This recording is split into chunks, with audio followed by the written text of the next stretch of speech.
Sri Lanka's win in Asia Cup 2022 is a great sign for what is to come from the Sri Lankan side, and it sends a message towards the cricket community that Sri Lankan cricket is back on the map and that Sri Lankan cricket is once again a force to reckon with. Let's look at the fall of Sri Lankan cricket.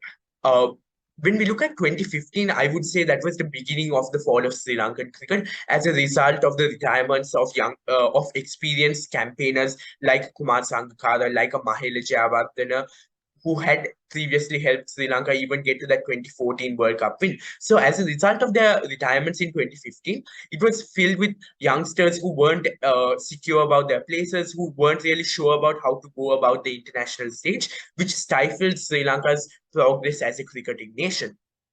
We even see the captaincy conundrum that happened later on. We had numerous captains. Even up till 2019, we did not have a proper captain who would lead the sides. Therefore, it's difficult for youngsters to come and settle into a side where they don't even have someone proper at the top because it keeps changing. We saw someone like an Angelo Matthews, and then later the Dimuth Karnaratne, and in between we had numerous captains. So there was no consistent captain. So overnight, Sri Lanka slid from a force to reckon with on the international stage to becoming a walking win for any side.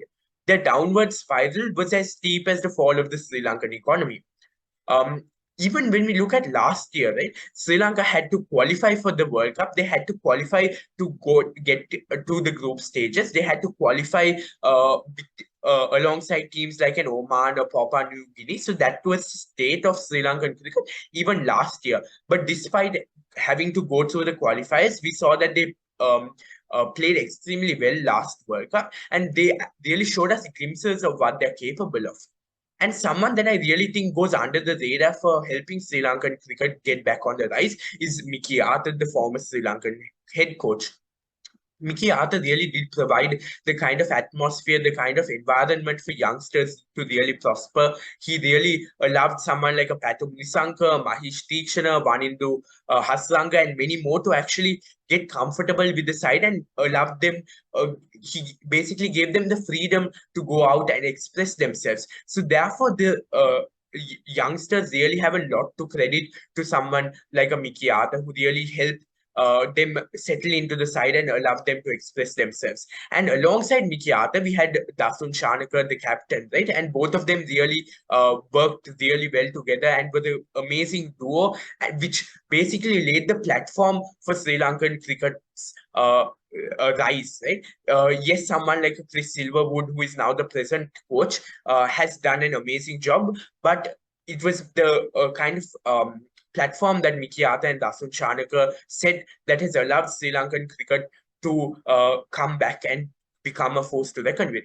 And one of the key series that I would like to mention is Sri Lanka's tour of Pakistan back in 2019. We saw that many players didn't want to go to Pakistan because of the political situation whatsoever. So Dasun Shanakar was forced to captain that side, and he really took he actually took a second string side and ultimately went to whitewash Pakistan in their backyard, beating them 3-0. So that really showed that Dasun Shanakar was captaincy material and provided a great trial to show that he's actually capable of being Sri Lanka's captain. So I think that Sri Lankan tour of Pakistan in 2019 was a great turning point for Sri Lankan cricket, and this win in the Asia Cup 2022 is just the beginning of something greater for Sri Lankan cricket, and maybe a World Cup win next month is on the card.